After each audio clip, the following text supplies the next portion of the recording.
Listo. Bueno, buenas noches para todos de nuevo. Como ya lo hemos visto en previos encuentros de caos, bueno, para los que nos siguen desde hace un ratico, este año estamos tratando un tema que es un tour por el universo. Entonces, este tema, lo que estamos haciendo es ir cada sesión recorriendo como una estación diferente de nuestra dirección cósmica. Entonces, empezamos con la primera sesión en la Tierra, la segunda sesión fue Mercurio, esta tercera es sobre Venus y así iremos pasando por todos los planetas del sistema solar. Y además, después empezaremos a, digamos, a aumentar la escala de nuestra dirección, veremos ya exoplanetas, veremos un poquito sobre nuestro vecindario galáctico, la galaxia como un todo, ya luego nuestro vecindario ya como tal del grupo local y así iremos hasta el universo observable. Entonces, bueno, procederé a presentar las diapositivas de hoy. Me avisan porfa si las ven. Sí. Listo, perfecto. Entonces, hoy estamos en nuestra tercera estación, que es Venus. Bueno, ¿qué sabemos sobre Venus? Venus es el segundo planeta del sistema solar, pues en orden de distancia al Sol, ¿cierto? Es un planeta de tipo rocoso. Recordemos que los planetas de tipo rocoso en el sistema solar son 4, ¿cierto? Mercurio, Venus, la Tierra y Marte. Ya los otros son gaseosos. Entonces, Venus es el segundo. Sí, el segundo. El Venus, al igual que Mercurio, no posee satélites naturales tampoco. Y tiene una particularidad y es que es el planeta más caliente del sistema solar. A pesar de que Mercurio esté mucho más cerca del Sol, en realidad Venus es el planeta más caliente por algo que vamos a mencionar más adelante. Bueno, listo. Ay, profe, está por acá. Álvaro. Listo. Entonces, Venus es un poquito más pequeño que la Tierra, pero tiene una densidad muy parecida a la de la Tierra. Por eso se le ha llamado como el gemelo de la Tierra. De hecho, se le suele decir mucho a eso y hay varias comparaciones que se hacen con respecto a la Tierra. Una curiosidad bastante interesante de Venus es que Venus gira en dirección opuesta a cómo giran todos los planetas. Es decir, si nosotros miramos, digamos, la Tierra desde el polo norte, vamos a ver que la Tierra gira en dirección antihoraria, ¿cierto? O sea, gira en dirección antihoraria. Mientras que, o sea, gira de oeste a este como lo vemos, ¿cierto? Mientras que Venus gira en dirección contraria, o sea que si uno fuera a ver un día en Venus, vería que el Sol sale por el oeste y se esconde por el este. Eso es una curiosidad y de hecho no se tiene muy claro por qué tiene esta particularidad el planeta. Denme un segundo. Listo. Bueno, entonces, otra cosa bastante curiosa de Venus es que un día en Venus dura 243 días terrestres, mientras que el año dura 225 días terrestres. ¿Eso qué quiere decir? Que, de hecho, el día en Venus es más largo que el día, que el año, ¿cierto? Entonces, eso es algo bastante curioso, porque imagínense, se demora más, digamos, en completarse un ciclo sol, o sea, noche, día, que en completarse la vuelta de Venus alrededor del Sol. Entonces, es un fenómeno bastante curioso, porque no, digamos que no sucede lo mismo que sucede acá en la Tierra, que es como que un día es algo muy cortico, sucede... imagínense, 365 veces al año, mientras que allá no. Allá primero se cumple el año, primero da la vuelta entera y luego se cumple completamente como el ciclo de día-noche. Entonces, bueno, tiene como esa particularidad. O sea, un día en Venus sería algo demasiado largo. Así que uno no quisiera estar en el lado de pronto iluminado, aunque bueno, igual Venus es demasiado caliente este día de noche, entonces vamos a ver también por qué es eso. Bueno, y hay otra curiosidad que me parece bastante, no sé, bastante bonita, y es que Venus y la Tierra, de hecho, son los únicos planetas del sistema solar que tienen nombres femeninos. Y en Venus, todas las características de su superficie tienen nombres de... denme un segundo, yo admito a la gente, qué pena. Listo. Tienen nombres femeninos. Entonces, vamos a ver que, por ejemplo, lo único en Venus que tiene un nombre de hombre son unas montañas, a las que se les llama montañas Maxwell. Pero de resto, todas las características de la superficie de Venus, todas las montañas, sus dos continentes, todo tiene nombres de mujeres. Bueno, la atmósfera de Venus es todo un tema. Realmente la atmósfera es algo muy curioso y es lo que hace justamente que sea el planeta más caliente de nuestro sistema solar. Resulta que la atmósfera de Venus tiene algo que le llaman como un efecto invernadero, o sea, terrible, súper fuerte. Entonces, ¿qué sucede allá? La atmósfera de Venus está en su mayoría compuesta de CO2. Este CO2 lo que hace es que atrapa todo el calor que llega del Sol, proveniente del Sol, que llega a Venus y no permite que salga. Entonces hace como si fuera una manta, como una cobija. Entonces el planeta empieza a calentarse demasiado. Tiene unas capas de nube impresionantemente gigantes. De hecho, nosotros, digamos, a simple vista no podemos observar la superficie de Venus, porque todo el planeta está cubierto por unas nubes gigantes, o sea, su atmósfera es demasiado gruesa y no permite, como ya lo había mencionado, que el calor que entra del Sol, pues como que vuelva a salir un poco hacia el espacio, que se refleje un poquito. No, el calor se queda ahí atrapado. Entonces, esto hace que en la superficie de Venus, la temperatura sea de unos 400 grados, bastante alta. Otra cosa bastante interesante es que como digamos que las capas de atmósfera son tan densas, uno podría decir que la comparación más o menos es que en la superficie de Venus la densidad atmosférica es unas 90 veces la densidad de nuestra atmósfera. Es decir, que si tú estás en la superficie de Venus vas a sentir una presión como si estuvieras muchos metros debajo del agua acá en la Tierra. O sea, es una cosa impresionante, te aplasta de una. Por eso, las misiones que se han mandado a Venus han sido momentáneas. O sea, han habido esos landers que han llegado a la superficie de Venus, pero la presión y el calor son demasiado fuertes, son insoportables, entonces todo realmente se destruyen todas estas misiones, pero en los pocos, digamos, minutos que han logrado estar activos mandando información hacia la Tierra, se ha logrado descubrir como muchas cosas. Bueno, entonces, por ejemplo, acá tenemos una relación de la temperatura con la altitud, ¿cierto? Entonces hay varias capas que tiene la atmósfera y en la parte más alta de la atmósfera realmente la temperatura no es tan alta, pero a medida que se llega más cerca a la superficie, cuando se está a unos, por ejemplo, como vemos acá, por ahí unos 50 kilómetros, la temperatura sube abruptamente, como lo vemos acá. ¿Cierto? Entonces llega a tener más o menos, llega como a estas temperaturas, recordando pues que esto está en Kelvin, ¿cierto?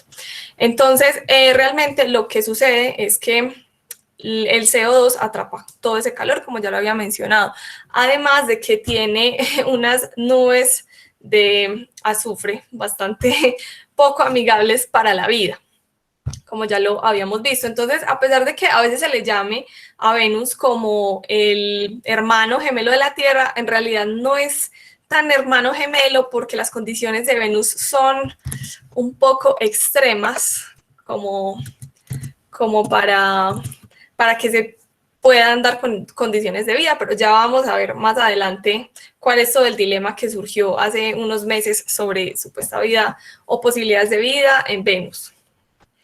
Listo. Ahora, la geología de Venus también es bastante interesante.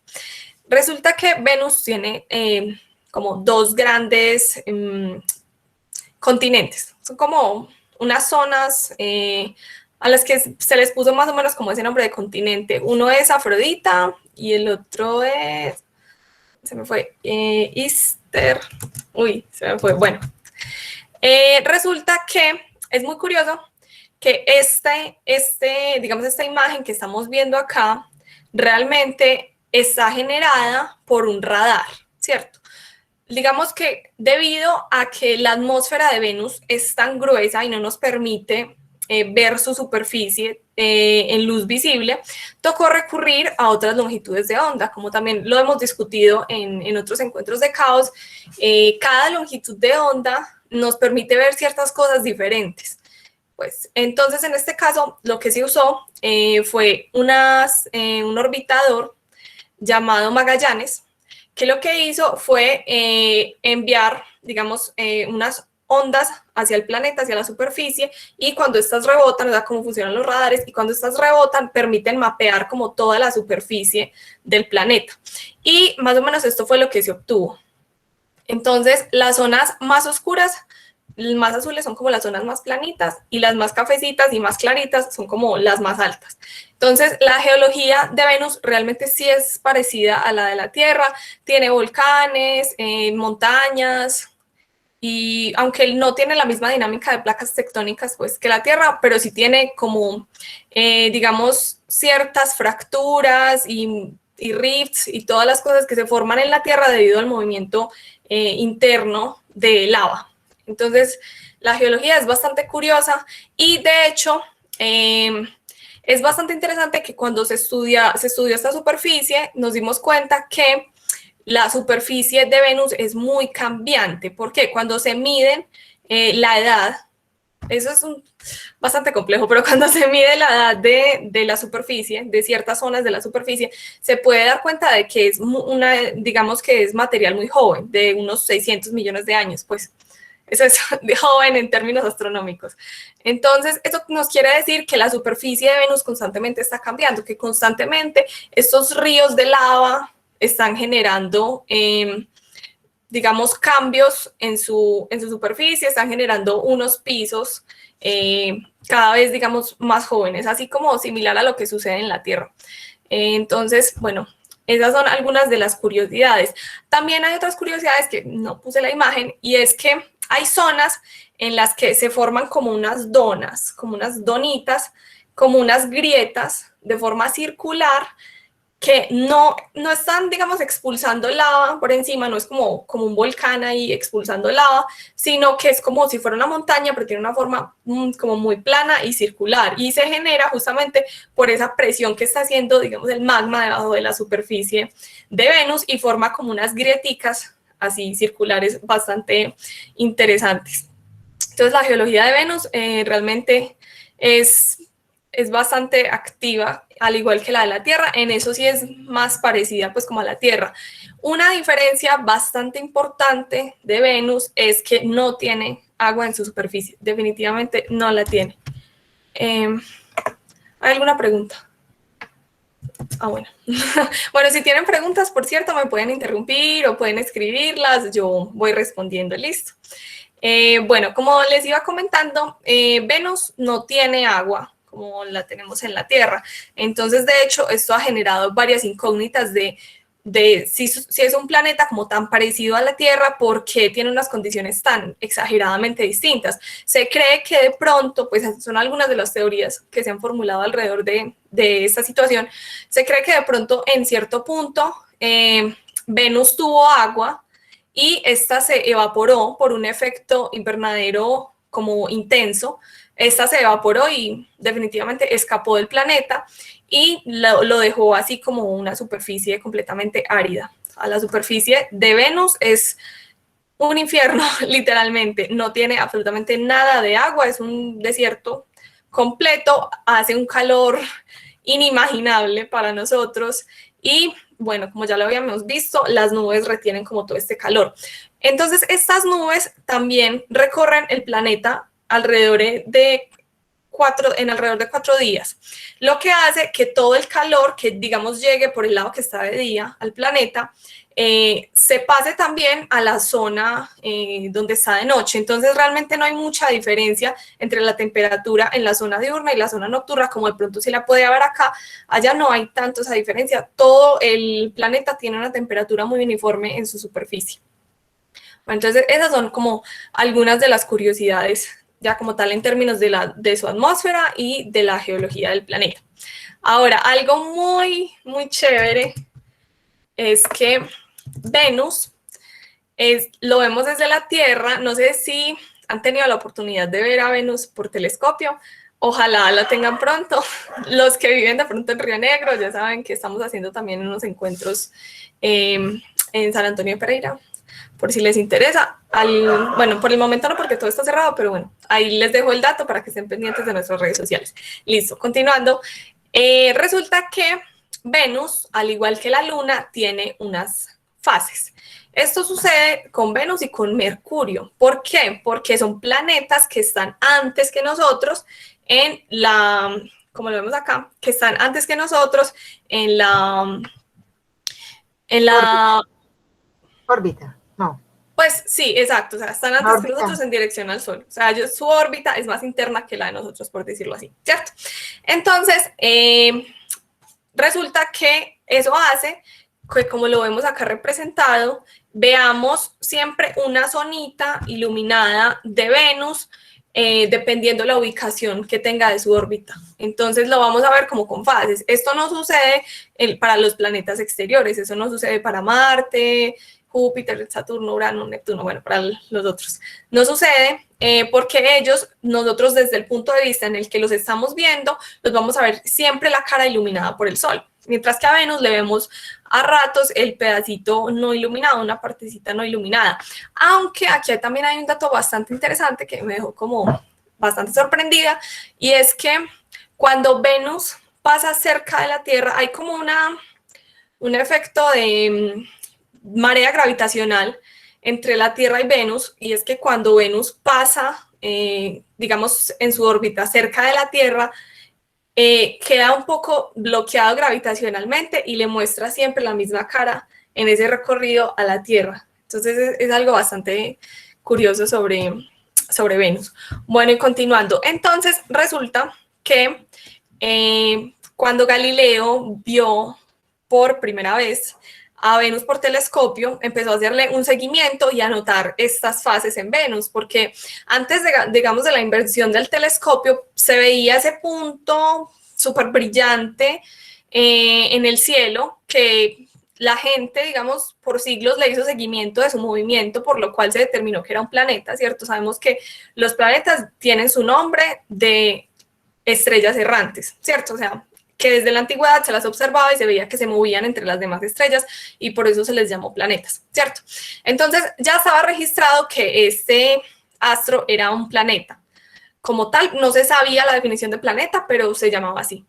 Entonces, Galileo observó a Venus y le hizo seguimiento para observar estas fases, y esto es una de las cosas que definitivamente no podían explicarse sino con el hecho de que Venus orbita al Sol y no a la Tierra, porque sabemos que en esa época todavía pues había una corriente muy fuerte que creía que todos los astros giraban alrededor de la Tierra. Entonces esto fue como tremendo choque, pues, de que realmente, observacionalmente, se podía comprobar que definitivamente no había forma de explicar las fases de Venus, sino con que Venus gira alrededor del Sol. Entonces fue bastante interesante, digamos, este descubrimiento.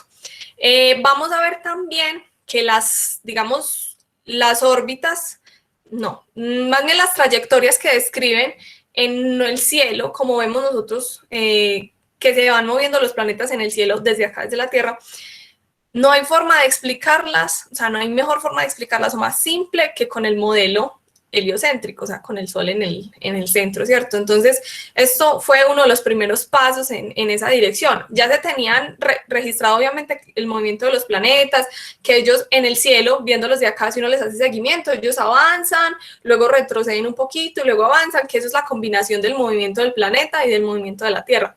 Entonces, eso se tenía, digamos, estudiado desde hace un tiempo, pero se generaron unas teorías por ahí muy locas desde la antigüedad, con epiciclos y un montón de movimientos extraños para describirlas, mientras que el modelo heliocéntrico explicaba esto sin ningún problema, explicaba todas esas trayectorias locas que se veían de los planetas en el cielo y explicaba a la perfección las fases de Venus. Entonces, ahí es cuando es muy lindo ver el avance de la ciencia y cómo es inevitable como negar las cosas, como que no importan las creencias personales ni nada de, digamos, sí, las inclinaciones que uno pueda tener. Realmente, si la evidencia está y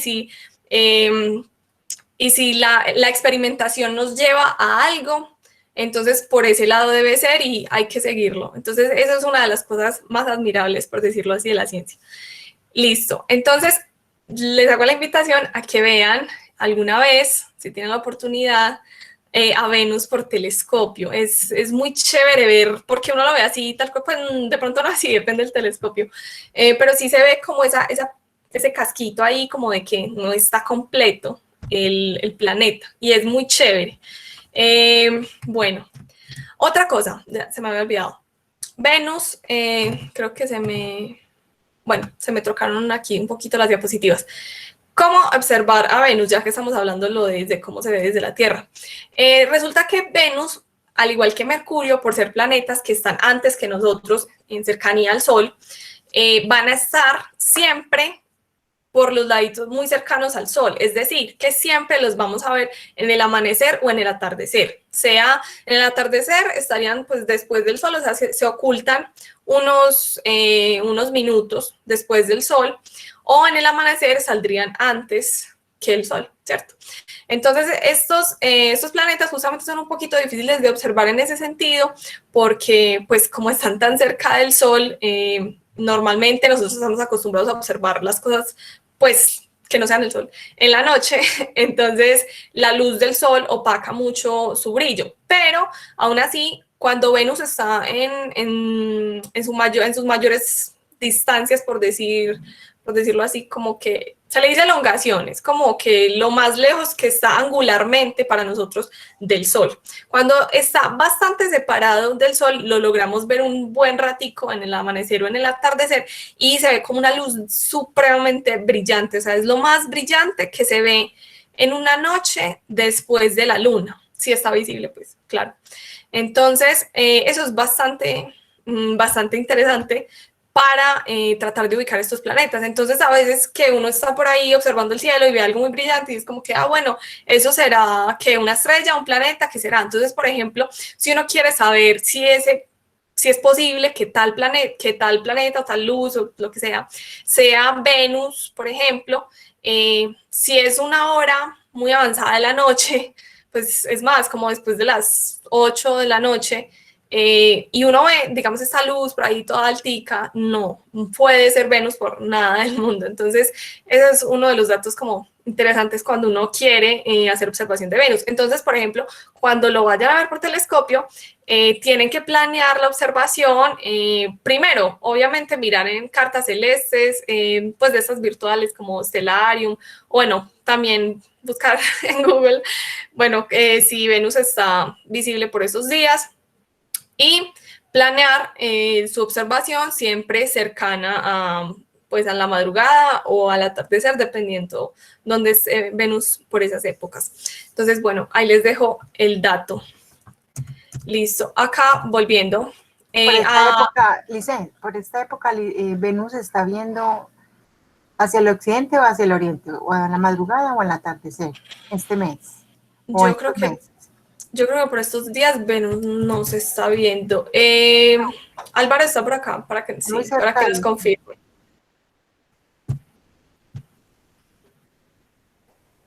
Y el profe Álvaro está. Sí, yo creo. Hola, sí. Hola. Sonido. Hola, profe. Hola. ¿Qué nos dices? ¿Por estos días no está visible Venus o sí? Ya casi se vuelve visible. Creo que está pasando por detrás del Sol, como tal. Pero ya les digo, si quieren, yo voy a confirmarlo. Ahorita les digo en qué momento se empieza a ver. Listo, muchas gracias.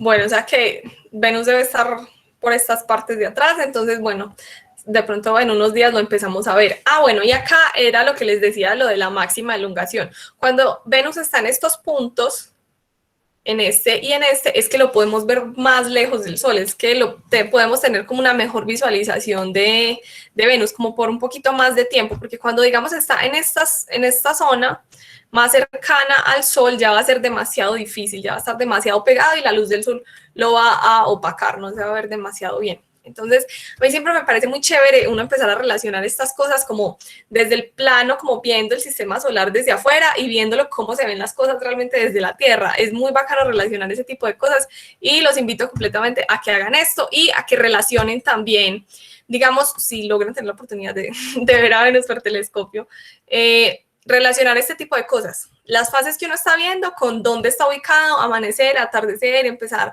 a experimentar un poquito con esas cosas. Es muy lindo uno ver como esta teoría acá y muy chévere, pero es más chévere uno comprobar las cosas uno mismo y decir, ah, sí, claro, eso encaja con eso. Entonces, bueno, les hago como esa invitación porque es una experiencia bastante bonita.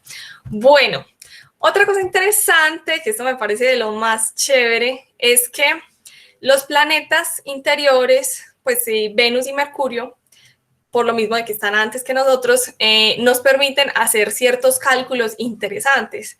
Entonces, por ejemplo, con el tránsito de Venus se puede calcular la distancia de la Tierra al Sol. ¿Pueden creerlo? Lo loco que es eso. O sea, resulta que, bueno, esto del tránsito es algo que sucede cada cierto tiempo. Resulta que no recuerdo el tiempo exacto, pero en ocasiones, cada tantas vueltas de Venus, se da que Venus pasa exactamente por el frente del Sol. Es como un efecto parecido a lo que sucede con el eclipse acá que tenemos de la Luna, pues eclipse solar que tenemos acá, solo que esto es más como esto está mucho más lejos, tiene un tamaño angular mucho más pequeño que el Sol, obviamente, entonces vamos a ver como una pequeña bolita que no cubre todo. Por ejemplo, la Luna alcanza a cubrir todo en un eclipse total solar, porque la Luna está muy cerquita de nosotros, a pesar de que sea muy pequeña, está muy cerquita, entonces alcanza a cubrir todo el Sol. Lo que sucede aquí con Venus, por ejemplo, es que como está, pues es más grande, es un poco más pequeño que la Tierra, pero es más grande, pero está mucho más lejos, entonces alcanzamos a ver este puntico sobre el disco solar como tal. Entonces resulta que acá sucede un experimento bastante interesante y esta es una de los métodos con los que se miden distancias en astronomía, ¿cierto? Para nosotros es muy loco pensar como que uno mira al cielo y uno cree que todo está como a la misma distancia porque ya, digamos, el ojo ya no tiene forma de distinguir cuáles son las distancias, además de que son distancias abismales, o sea, no hay forma de distinguir qué estrella está más cerca, cuál no, porque pueden haber estrellas que estén lejanas pero sean más brillantes, otras que estén más cercanas, menos brillantes, entonces, digamos que no hay forma de ver eso, pero hay algo que se llama paralaje. El paralaje es básicamente el mismo sistema con el que funcionan nuestros ojos, como nosotros ubicamos qué está más cerquita, qué está más lejos. Entonces, vamos a hacer como un pequeño ejercicio ahí, cada uno en su casa, de poner el dedo enfrente y taparse un ojo y luego taparse el otro. Mirar primero el dedo con un ojo y luego con el otro. Y vamos a ver que el dedo se mueve con respecto al fondo. Entonces, esto es lo que hacemos en astronomía para mirar las distancias a las estrellas más cercanas.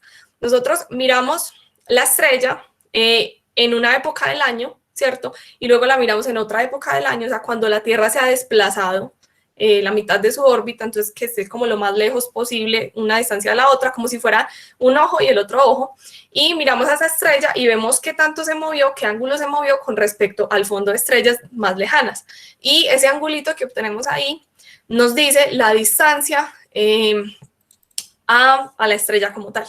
Es un poquito de trigonometría, pero es algo completamente simple, son solamente cuestión de funciones trigonométricas, pues como una tangente, ¿no? Se pone la calculadora y listo. Entonces es muy sencillo. Y esto mismo hacemos con Venus durante un tránsito. Resulta que si usted está ubicado en el punto A en la Tierra durante un tránsito de Venus, usted va a ver a Venus proyectado sobre el disco solar en la parte de abajo.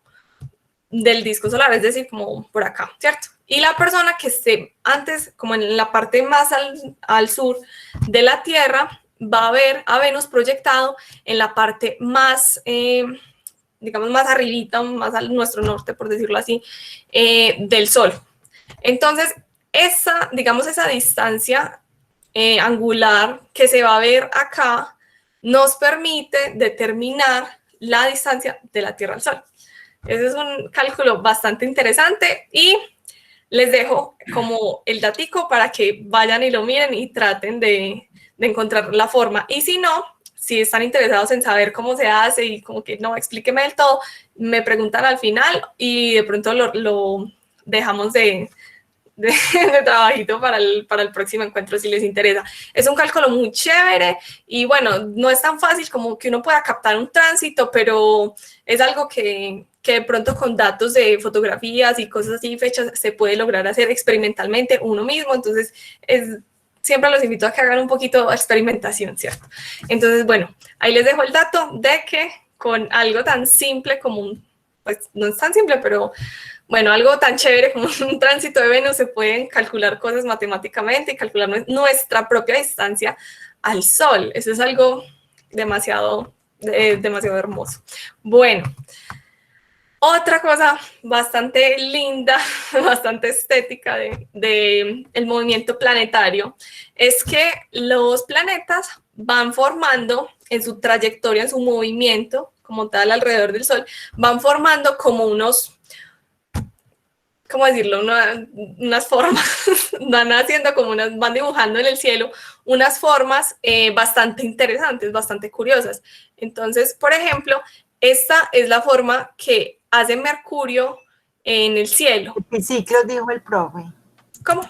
Epiciclos, dijo el profe, que esos movimientos se llaman epiciclos. Eso, muchas gracias, profe. Listo, entonces, eso es lo que sucede. Los planetas, como lo mencionaba ahorita, ellos, si uno les hace seguimiento todos los días, uno ve que van avanzando, van avanzando, bueno, en la dirección en la que están avanzando, y luego como que para, y entonces retrocede un poquito, y luego vuelve y avanza. Entonces, si uno junta todos esos movimientos por muchos ciclos, pues por mucho tiempo, va a empezar a ver que ellos están formando, digamos que estos dibujos en el cielo. O sea, si uno dibujara la trayectoria que siguen, van a empezar a formar estos dibujos tan interesantes. Entonces, la formita que realiza Venus en el cielo va a ser esta de acá. La que hace Marte es esta, la que hace Júpiter es esta, bueno, y Saturno, y bueno, no sé por qué no estaban las otras en la imagen. La Tierra no hace esas figuras. O sea, lo que pasa es que, a ver, me explico mejor. Esto es teniendo como punto de vista la Tierra, como nosotros estamos en la Tierra. O sea, esta forma ellos la realizan vista desde la Tierra, nosotros, ¿cierto? Entonces, como nosotros estamos en la Tierra, no podemos ver qué movimiento es el que hace la Tierra porque estamos parados en la Tierra.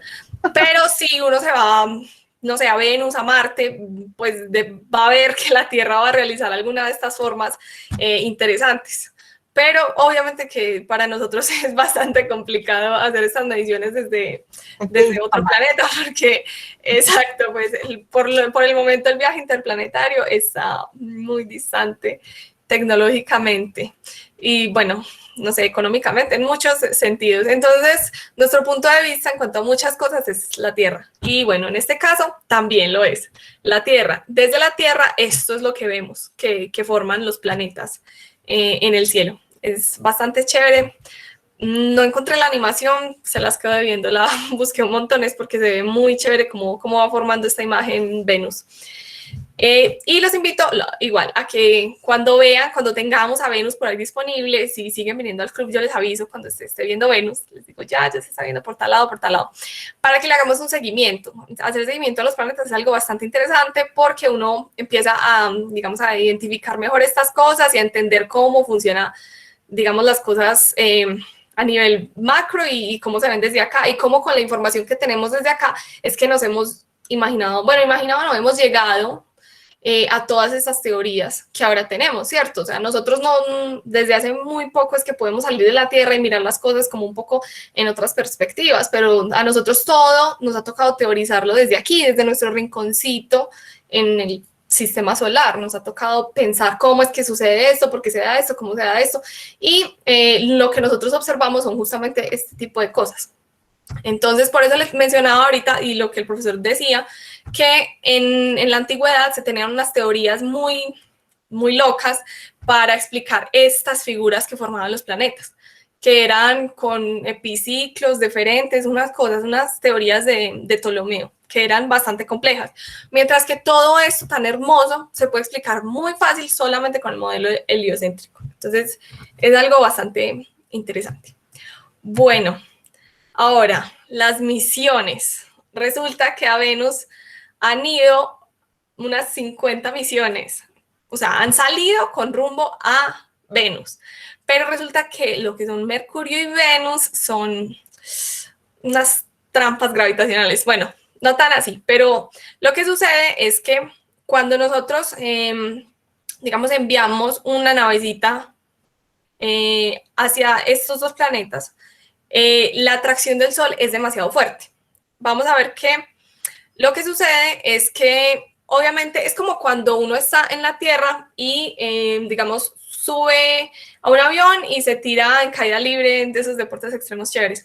Eso es lo que uno está haciendo cuando se va, cuando, digamos, se va a una órbita más cercana al Sol desde la Tierra. O sea, estamos como yendo en caída libre hacia ese planeta. Entonces, es muy complejo toda esa energía que tiene, toda esa velocidad que va adquiriendo la nave, frenarla para que llegue bien al planeta, que es el destino como tal. Entonces, bueno, Mercurio o Venus. Entonces, esto es todo un logro impresionante de la ciencia, frenar toda esa energía con la que viene, pues frenarla, pues, la velocidad con la que viene, ¿cierto? La nave llegando hacia el planeta para que quede exactico y pueda entrar a orbitar o aterrizar o, bueno, lo que se necesite hacer como en el planeta como tal. Entonces ha sido bastante difícil, solo como la mitad han sido exitosas. De hecho, pues para nosotros ahora es como, lo tomamos como un hecho prácticamente, lo de aterrizar en los planetas, porque hemos visto, por ejemplo, el Mars 2020 que aterrizó hace poco, hemos visto como varias misiones que han llegado y, bueno, son relativamente exitosas, pero la verdad es que eso es una cosa demasiado difícil. Cada planeta tiene obviamente su reto diferente. En el caso de Mercurio y Venus, es ese problema de que la velocidad aumenta mucho cuando se va hacia esas órbitas internas. Y el problema, por ejemplo, con Marte, bueno, que yo adelantando un poquito el tema de la próxima sesión, bueno, no importa. El problema con Marte para aterrizar es que la atmósfera es demasiado tenue. Entonces también está el problema del frenado. O sea, el frenado en términos de exploración espacial es una cosa bastante difícil. Entonces, bueno, vamos a ver que la primera misión a Venus fue Venera 1. Es una misión de la Unión Soviética. En esa época, en 1961, imagínense, desde 1961 estamos explorando Venus. Y ya desde ahí se han mandado también misiones de NASA y las últimas han habido también misiones de la JAXA, de los japoneses. Entonces, bueno, Venera fue la primera misión enviada, pero no fue exitosa. La primera misión exitosa que logró quedarse, pues como a orbitar, aunque no sé si orbitó, no, fue un sobrevuelo. El primer sobrevuelo exitoso a Venus fue el de la Mariner 2, una misión de la NASA. Entonces fue esta por allá en 1962, o sea que hubieron dos intentos previos de, bueno, sobrevuelos. Listo, ya después la próxima que fue exitosa fue la Venera 4. La Venera 4 entró a la atmósfera como tal, que es esta que vemos acá.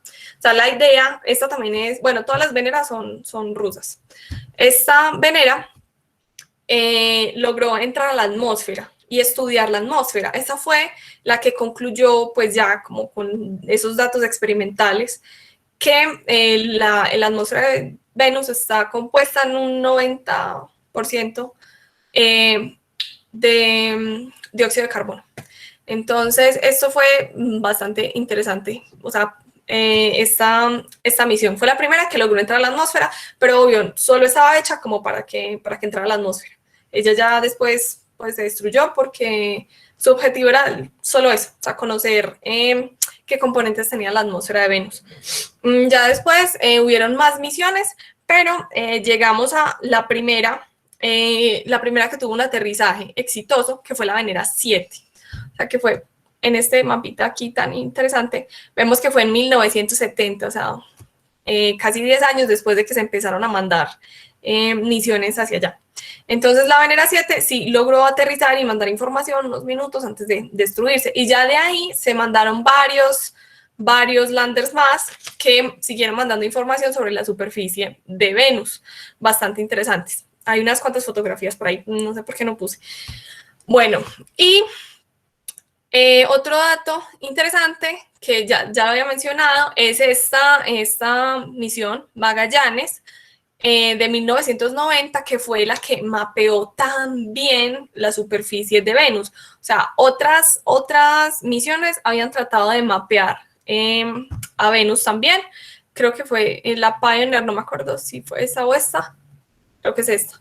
La que trató de mapear también un poquito a Venus, varias trataron de mapearlo realmente, pero fueron exitosas, pero definitivamente la más exitosa fue Magallanes. Con esa fue que se obtuvo la mejor información porque tenía una resolución demasiado buena y nos permitió conocer muchos detalles sobre la superficie de Venus.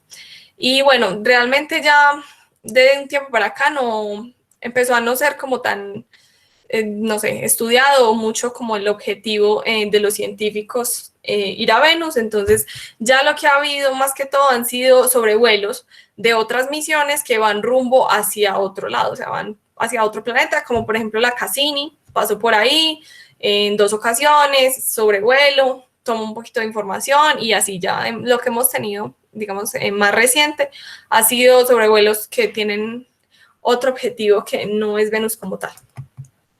Ahora, el tema polémico desde hace unos meses.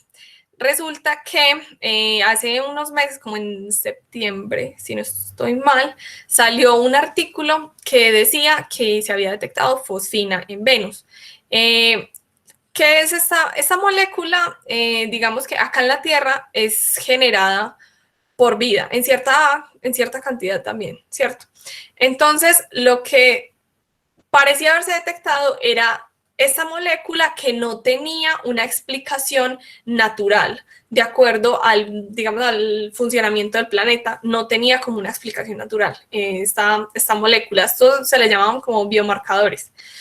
Resulta que estudios posteriores sobre esta misma información, esa información fue obtenida creo que con 2 telescopios, uno de estos, el ALMA. Se determinó por otro grupo de científicos, bueno, hay una discusión todavía en cuanto a esto, que no era fosfina, que en realidad, pues nada que ver, no era fosfina, sino otra cosa, sino que aquí entra una discusión bastante compleja, digamos, en astronomía. O sea, no es como que, pues aquí entra uno a pensar un poquito que los datos son un poco más difíciles de estudiar de lo que uno podría pensar. O sea, lo que se obtuvo acá es que se tenía un gráfico, unos cuantos gráficos con cierta información a las que se les hizo un ajuste, bueno, y se determinó que esta molécula era la que generaba, digamos, esa gráfica, pero luego con un mejor ajuste, una mejor cantidad de datos, otros científicos determinaron que no se trataba de esta molécula, sino otra molécula. Entonces, aún sigue la discusión sobre eso de si se detectó o no fosfina, ¿cierto? Igual, en los medios siempre hay digamos, demasiada desinformación alrededor de estos temas, porque entonces la mayoría de medios empiezan a comunicar esto como que se detectó posibilidades de vida en Venus o cosas así. No, incluso aunque se hubiera detectado, todo en ciencia hay que mirarlo como con lupita y cogerlo como con calma, ¿cierto? Porque no podemos llegar y decir que aunque se hubiera encontrado fosfina, entonces ya es un indicio total de vida. No, porque igual, aunque se hubiera detectado, toca estudiar otro montón de cosas para determinar si realmente puede ser producido naturalmente por el planeta o no.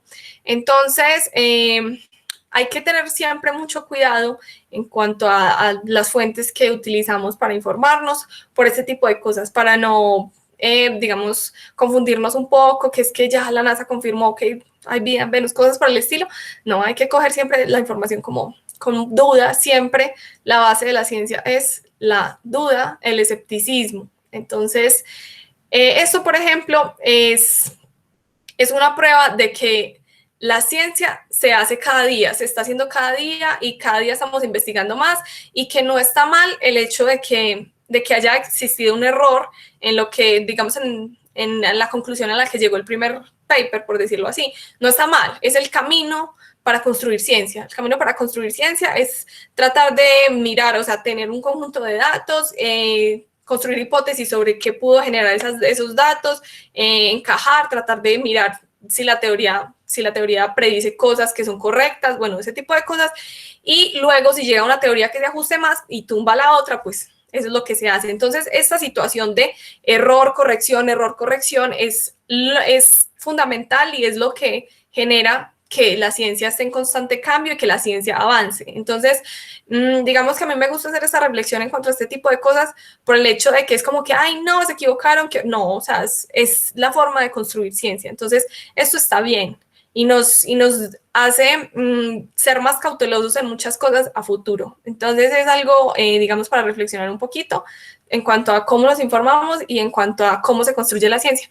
Que también me gusta mucho ver esta parte falible de la ciencia, como que no, la ciencia no es una cosa perfecta, no es una cosa estable, no es una cosa que está ahí y ya, no hay otra cosa, no, la ciencia todo el tiempo está en construcción y siempre aceptando el hecho de que tratamos de acercarnos a la realidad, pero la realidad es algo prácticamente inalcanzable y falta mucho camino por recorrer para acercarnos lo más que se pueda a la realidad de cómo funcionan las cosas.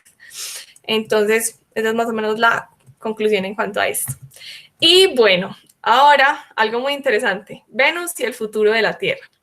Resulta que, bueno, esta imagen es como una especie de simulación, ¿cierto? De ilustración de cómo sería terraformar Venus. Hay ideas de realmente, cuando necesitemos como un planeta para salvarnos de pronto, o cuando necesitemos de pronto o queramos emigrar hacia otros planetas, entonces están las posibilidades, bueno, las ideas locas de terraformar Marte y terraformar Venus. O sea, Venus es la segunda opción después de Marte. Primero está Marte, que es como un poco más amigable, Venus es muy poco amigable. Entonces están por ahí esas ideas locas de todo el proceso que se le tendría que hacer a Venus para convertirlo como en una versión 2 de la Tierra. Entonces, prácticamente remover toda su atmósfera, cambiar también la composición, obviamente, no sé, generar agua. Bueno, hay un montón de teorías muy locas de cómo se podría hacer esto y es algo muy interesante de ver, porque más bien en este pensar cómo, digamos, solucionar esos problemas de Venus nos ayuda a pensar como, hey, tenemos problemas mucho menos serios acá en la Tierra que solucionar. Entonces, una lección que nos deja Venus es sobre el efecto invernadero, que para nosotros acá ha sido como, se habla mucho del tema, pero no se le da la importancia tal vez debida. Resulta que en Venus lo que sucedió fue un efecto invernadero, digamos, que se alimentaba a sí mismo, por decirlo así. O sea, la cantidad de dióxido de carbono empezó a aumentar, empezó a calentar más, entonces este calentamiento generó más, bueno, un proceso de evaporación, por ejemplo, del agua y bla, bla, bla. Entonces, por eso terminó siendo el infierno que ahora es Venus. Resulta que esto mismo es lo que nos da miedo que suceda en la Tierra y que estamos muy al borde de que empiece a suceder algo de ese estilo. O sea, obviamente hay un efecto invernadero pequeño, pues en la Tierra, que es lo que mantiene la temperatura más o menos constante en nuestro planeta, ¿cierto? Pero resulta que si nosotros continuamos con nuestra emisión constante de CO2, unas cantidades tan exageradas de CO2 que estamos emitiendo hacia la atmósfera, vamos a terminar incrementando ese efecto invernadero y va a haber un punto de no retorno, va a haber un punto en el que se va a empezar a volver también como el de Venus, que ya es como como algo que no se puede parar, o sea, como que ya, una bola de nieve, ya sigue así en picada. Entonces, eso es lo que da un poco de miedo en cuanto a lo que puede suceder acá en la Tierra, y de hecho es un riesgo bastante importante en este momento, por eso hay tantas campañas muy reales y que hay que tener muy en cuenta sobre la conciencia de nuestras emisiones de CO2. Entonces, realmente hay que tener digamos, mucha conciencia global en cuanto a esta situación, y de Venus aprendemos y vemos el ejemplo de a dónde no podemos llegar y de lo horrible que podría ser si continuamos nosotros con este proceso. Obviamente, de pronto no es un proceso que nos vaya a tocar a nosotros en nuestra vida, pero bueno, para las personas que planean tener hijos y eso, bueno, generaciones futuras les va a tocar una vida muy compleja si no arreglamos las cosas ya, si no arreglamos nuestra forma de vida. Entonces, utilizar un poquito Venus para entender cosas, procesos acá en la Tierra, y para reflexionar un poquito sobre qué podemos hacer. Por ahí les dejo también una conferencia que me gustó mucho de TED, no sé si conocen ese canal, que decía sobre no usemos, en este caso a Marte, no usemos a Marte como un planeta de repuesto, o sea, dejemos de pensar en los otros planetas como planetas de repuestos para el nuestro, como por si lo dañamos, o sea, la idea es que lo conservemos lo más que se pueda para que nuestra especie pueda vivir lo más que pueda acá. Obviamente que va a haber un punto en el que la propia Tierra, por sus cambios naturales, no va a permitir que la vida siga existiendo, como lo mencionábamos en el encuentro sobre la Tierra. Después nuestra estrella también va a aniquilar la vida en la Tierra. Bueno, hay muchas situaciones, pero podemos hacer la vida lo mejor para los que estamos acá, para los que vienen futuras generaciones de nuestra especie y de todas las otras especies de nuestra Tierra. Entonces, bueno, hay una corta reflexión que creo que también hice en el encuentro sobre la Tierra, pero acá lo retomamos gracias a lo que notamos del efecto invernadero extremo en Venus. Y bueno, ahí les dejo un poquito esa reflexión. Por acá algunas referencias de los datos que uso. Si alguien está interesado me puede decir para pasar las diapositivas. Y bueno, muchas gracias. No sé si hay preguntas.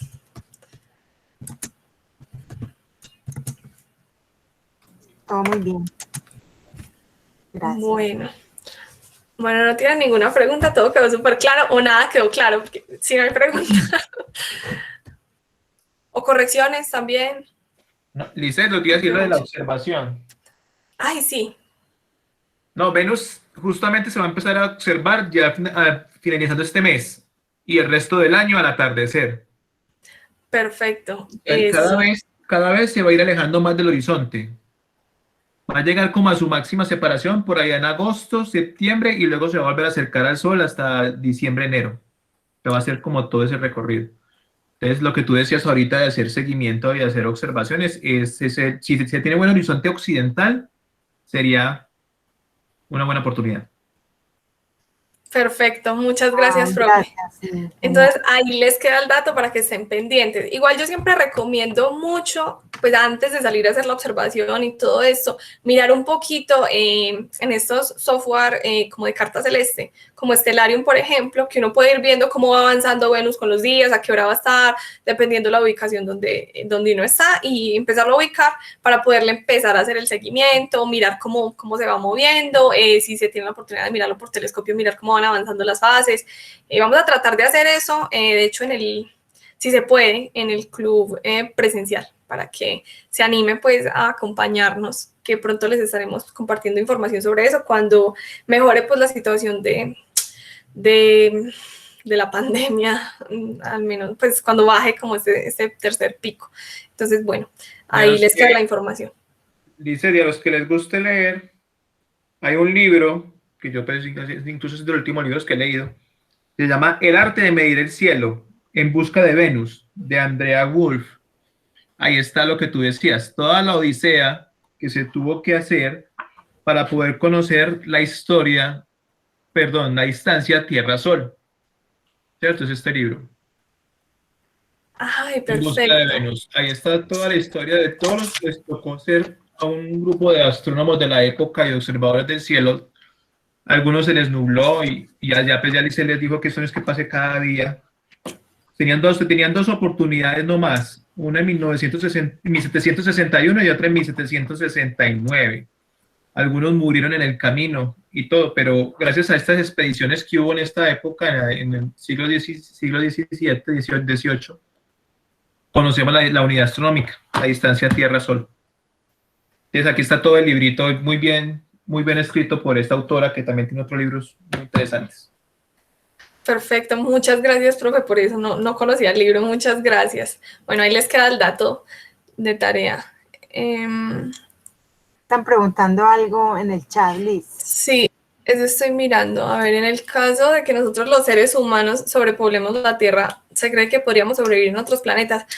Pues esa es la cosa. Digamos, dentro de las posibilidades que se estudia la idea de irnos a Marte. De hecho, pues esa es la idea, por ejemplo, de Elon Musk con sus misiones y su obsesión con Marte, que es muy chévere porque vamos a aprender muchas cosas, pero realmente es que es algo bastante complejo. O sea, nosotros acá en la Tierra tenemos un paraíso, literalmente, porque nosotros evolucionamos con la Tierra, nosotros estamos perfectamente adaptados a nuestro ambiente, estamos perfectamente adaptados a nuestro planeta. Entonces, es demasiado complicado ir y terraformar un planeta desde cero, un planeta, por ejemplo, como Marte, que es súper frío, es un planeta muy frío, es más pequeño, no tiene campo, pues el campo magnético, no tiene campo magnético, su atmósfera es muy débil.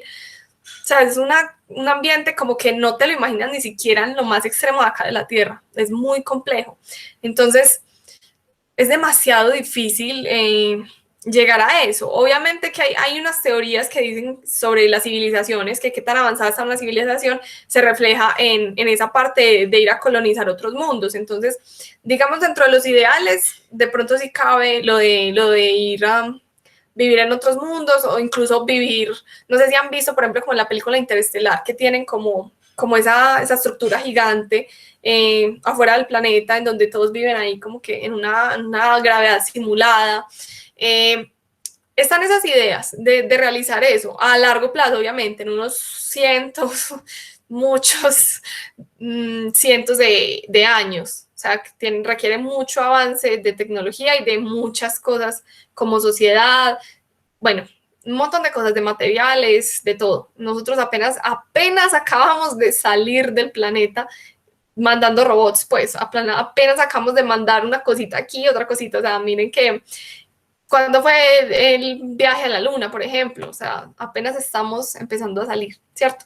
Entonces, apenas estamos empezando a explorar. No sé si, por ejemplo, han visto Cosmos, la nueva temporada, que, bueno, ya no es nueva, se estrenó hace bastante ya, pero bueno, la última, que hablaba sobre como los pequeños colonizadores que se empezaban a aventurar hacia afuera del planeta.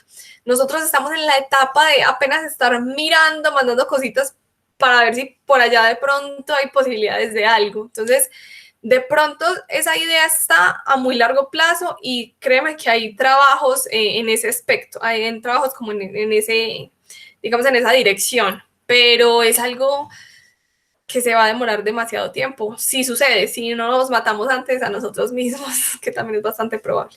Entonces, la idea sí está, realmente está. Pero, como lo decía, toca terraformar esos otros planetas. Es muy triste nosotros dañar aquí un planeta para ir a hacer una réplica del otro. Bueno, no sé, ya son cosas como, bueno, de cada quien.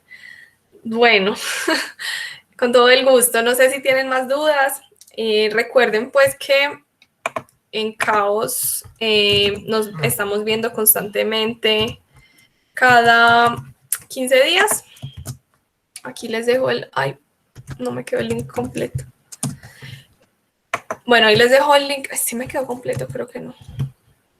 Pero ya les vuelvo a copiar el link. Bueno, acá nos estaremos viendo cada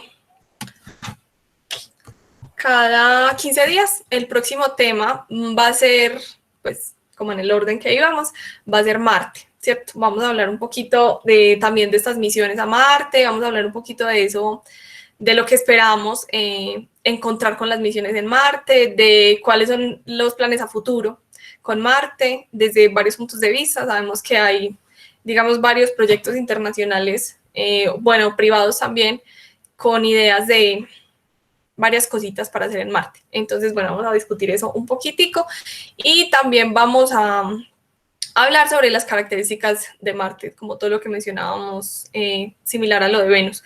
Y como les mencionaba, después vamos a ir a todos los otros planetas y a verlo y a empezar a ir subiendo la escala, por decirlo así. Vamos a ir aumentando la escala. Entonces, bueno, yo creo que eso es todo por hoy. Si no hay más dudas, ya les copié el link bien. No hay más dudas para yo detener la grabación. Bueno, listo. Entonces,